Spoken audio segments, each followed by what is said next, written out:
یہ واقعہ اس وقت ہوا جب میں واقعی بہت چھوٹا تھا۔ میں دوسری یا تیسری جماعت کی بات کر رہا ہوں۔ اتنا پرانا واقعہ ہونے کی وجہ سے مجھے چیزیں صاف طور پر یاد رکھنا مشکل ہے، مگر یہ یادداشت چند خاص وجوہات کی بنا پر نمایاں ہے جو آپ جلد ہی سمجھ جائیں گے۔ وہ ایک اسکول ڈے تھا اور پورا دن تیز بارش ہو رہی تھی۔ اسکول سے مجھے لینے کے بعد میرے والدین کچھ اعلیٰ سطح کے پروگرامز میں جانے کے لیے گھر سے نکل گئے تھے۔ مجھے یاد نہیں کہ وہ فنڈ ریزر تھا، ڈنر پارٹی تھی یا کچھ اور ہی، البتہ وہ اس رات گھر واپس آنے والے تھے۔ مگر جب وہ گئے تو طوفان اور شدید ہو گیا اور طویل فاصلے چلانا غیر محفوظ ہو گیا۔ اس لیے وہ گھوم پھر کر گھر واپس آنے کی بجائے ہچکچاہٹ کے ساتھ اپنے ایک ایسے دوست کے گھر پر رہنے کا فیصلہ کر گئے جو ایونٹ کی جگہ کے کہیں قریب رہتا تھا۔ مجھے یاد ہے انہوں نے گھر کے فون پر مجھے بار بار معذرت کی کہ وہ مجھے اکیلا چھوڑ کر جا رہے ہیں، حالانکہ میں زور دے کر کہتا رہا کہ مجھے بھوک بھی نہیں لگ رہی اور میں ٹھیک ہوں گا۔ میری ماں نے سونے سے پہلے کرنے والی چیزوں کی ایک فہرست دی تھی۔ تمام دروازے اور کھڑکیاں بند کر دو، کم از کم ایک گھر کی لائٹ روشن رکھنا، پردے بند کر دینا، عام سی ہدایات۔ اس وقت مجھے سمجھ نہیں آیا کہ وہ ہر چیز کو لے کر اتنا بڑا مسئلہ کیوں بنا رہی ہیں۔ میں اس عمر میں اس بات کا اندازہ نہیں لگا سکتا تھا کہ میرے جیسی عمر کے بچوں کو اکیلا گھر میں چھوڑنا کتنا خطرناک ہو سکتا ہے۔ دراصل میں قدرے خوش بھی تھا کہ گھر میرا اپنا ہے، مطلب لامتناہی ٹافیاں اور کوئی سونے کا وقت نہیں۔ میرے کمرے میں ٹی وی یا کوئی اسکرین نہ تھی، اس لیے میں نچلے ہال میں صوفے پر بیٹھ کر ٹی وی دیکھ رہا تھا۔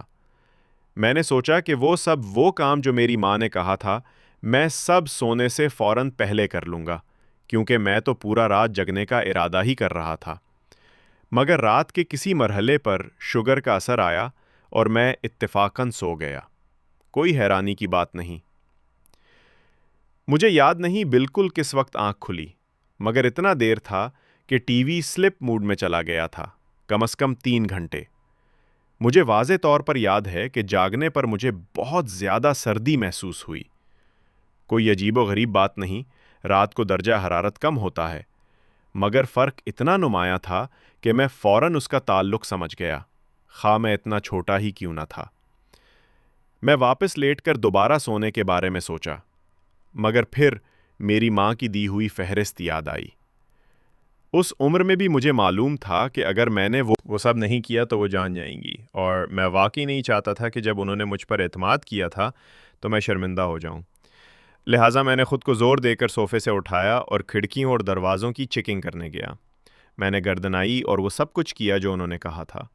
سامنے اور پیچھے کے دروازے تالے لگا دیے، تمام پردے بند کیے، کھڑکیاں چیک کیں، حتیٰ کہ بتی بھی دیکھی۔ ہر چیز ٹھیک بند تھی، جو مجھے تھوڑا سا حیران کر گیا کیونکہ گھر پھر بھی اپنی متوقع حد سے کہیں زیادہ سرد محسوس ہو رہا تھا۔ میں نے چند کھڑکیوں پر اپنا ہاتھ رکھ کر دیکھا کہ کہیں وہ ٹوٹی یا کھلی نہ ہوں، مگر وہ سب سیل تھیں۔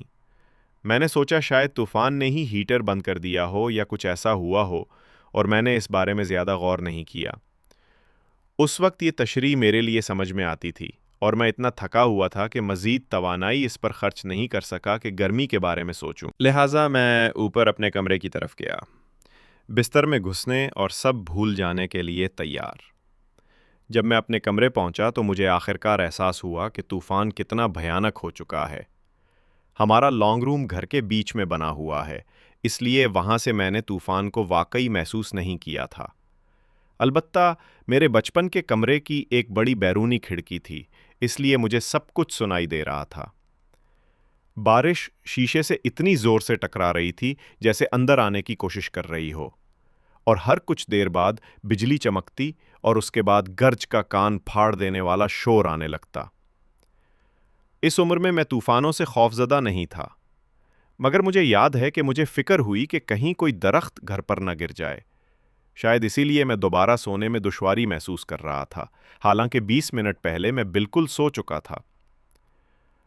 جب میں لیٹا ہوا سونے کی کوشش کر رہا تھا تو مجھے کچھ عجیب آوازیں سنائی دینے لگیں۔ کبھی کبھار ایسی کھڑکدار آوازیں آتی تھیں جیسے لکڑی ہل رہی ہو۔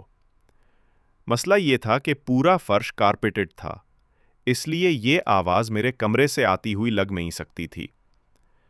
ابتدا میں نے سوچا شاید ہوا میں کھڑا درخت ہل رہا ہے، مگر وہ آواز پوری طرح مائل نہیں کھاتی تھی۔ پھر بھی میں پیچھے مڑ کر دیکھوں تو اس لمحے ہی میں انہیں نہ بتانا ایک بڑا فیصلہ تھا، کیونکہ واقعے کے اتنے عرصہ بعد اب اس بارے میں کچھ نہیں کیا جا سکتا تھا۔ صاف سچ بتاؤں